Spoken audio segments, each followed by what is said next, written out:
The object, later designated 3I, Atlas, was officially tracked to be traveling at incredible speeds, far faster than any asteroid, comet, or natural celestial body ever recorded. What was most shocking was that its path appeared to be intentionally altered. It was adjusting its course, seemingly steering itself toward the inner solar system with an uncanny precision. The world's scientific community, initially skeptical, now began to mobilize. The United Nations convened an emergency session, and space agencies around the globe set up tracking stations to monitor 3I, Atlas's progress. As days passed, more data flooded in, and it became clear. The object was massive. At least 1,500 kilometers in length, its structure was unlike anything they had ever seen, a smooth, metallic surface with strange geometric markings. And the signals continued, growing more complex and refined as the object neared Jupiter's orbit. Dr. Harper and her team found themselves racing against the clock, trying to understand what was happening. What was this object? Who had built it? And why was it heading straight for Earth? New revelations. By the time 3I, Atlas, reached the orbit of Jupiter, the Voyager probes had managed to send back detailed images of the object, albeit grainy due to their distance and limited power. But the images were enough to confirm the unimaginable. The object was not a natural asteroid or comet.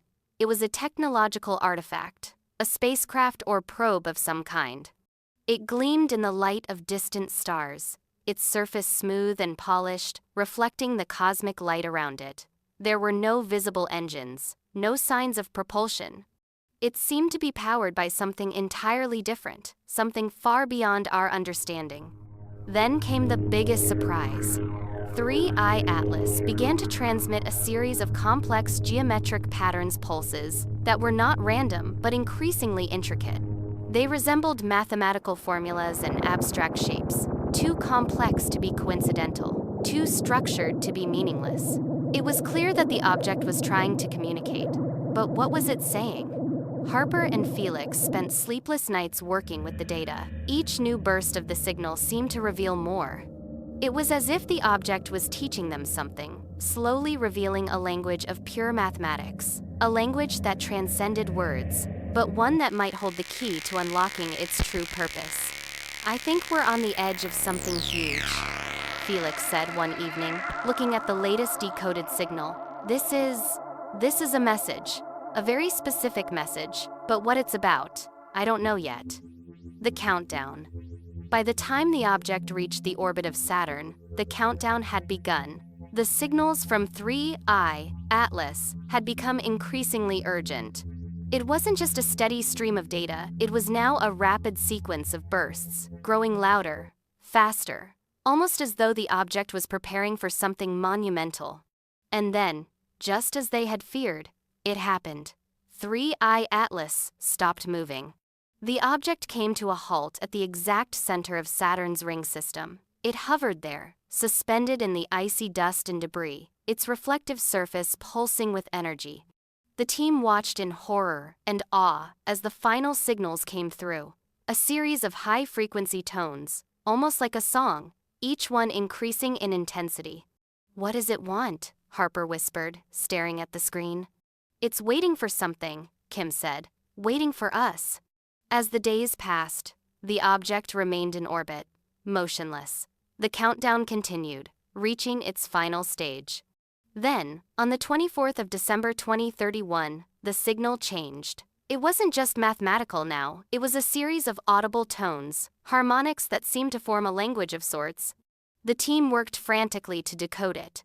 And when they did, they realized it was a warning. The object was sending a message to Earth: we are not alone. The final transmission. On the 5th of January 2032, the Voyager probes sent their final transmission. The object, 3I, ATLAS, had begun to move again, this time accelerating toward Earth. It was no longer just a passive observer. It was heading straight for the inner solar system. The countdown had reached 0. "We are here," the message said, resonating through space in a perfect harmonic resonance, like a cosmic chord. And then, Just as quickly as it had appeared, the object vanished. The transmission stopped. The object was gone. It was a routine day at NASA's Jet Propulsion Laboratory, as routine as it could be for the team monitoring the Voyager probes, two of humanity's longest-serving space ambassadors, Voyager 1 and 2.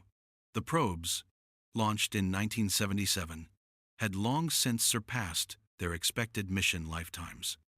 They had ventured beyond the reach of any human presence into the silent depths of interstellar space, far beyond the planets of our solar system. After decades of communication, the probes were now in the twilight of their existence, slowly losing power, their signals growing weaker and less frequent with each passing year. But on that particular afternoon, something unexpected was about to change. Dr. Evelyn Harper, a lead scientist at JPL, was sifting through the latest data from Voyager 2. She was studying cosmic background radiation patterns, searching for signs of interstellar phenomena, when she noticed something strange. It was a faint signal, a pulse of energy, irregular but distinct, at first thought to be a transmission error or interference. But this pulse was different from anything they'd seen before. Harper frowned and adjusted the filters, trying to refine the data. The pulses came in quick bursts, almost rhythmic, like a heartbeat echoing through space. She paused, her curiosity piqued.